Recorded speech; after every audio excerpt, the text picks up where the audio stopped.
nom de Dieu, le tout clément, le tout miséricordieux. Paix et bénédiction sur ses prophètes et sur Mohammed, le dernier des prophètes. Vous savez que le Coran attribue aux prophètes, à tous les prophètes, les plus belles qualités, car Dieu les avait suscités comme exemple à suivre.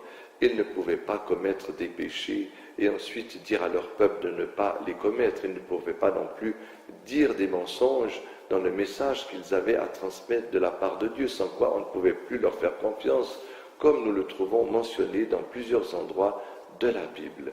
Aujourd'hui, je vous présente une différence de très grande importance. Vous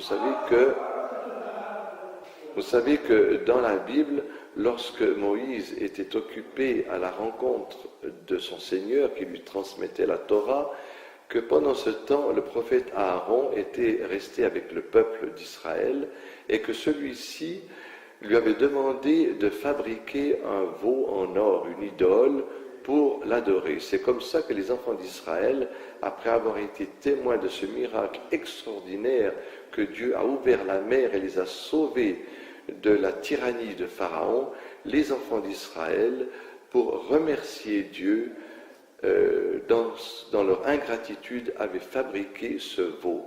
Or, dans la Bible, nous trouvons que c'est Aaron qui a fait ce veau, tandis que dans le Coran, ce n'est pas Aaron, c'est Al-Samiri. Mais nous trouvons aussi dans le récit biblique que Moïse, une fois descendu de la montagne, va demander à Dieu de revenir de sa colère, de ne pas châtier le peuple. Et on va voir dans le récit que je vais vous citer que Dieu va revenir sur sa décision et il va châtier le peuple, mais il ne va pas châtier Aaron qui a fait le veau d'or. Dieu se repentit sur le conseil de Moïse, livre de l'Exode au chapitre 32 et au verset 14.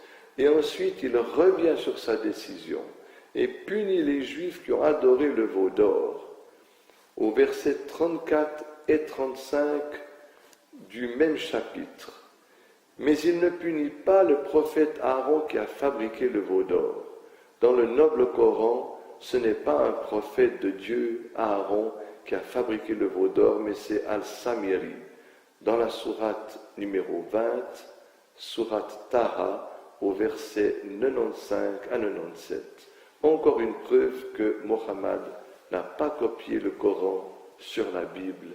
Walhamdulillahi Rabbil Alamin, louange à Dieu, Seigneur des mondes, de nous avoir révélé ce livre afin de nous guider vers la vérité tout entière. Allahu Akbar, Allahu Akbar.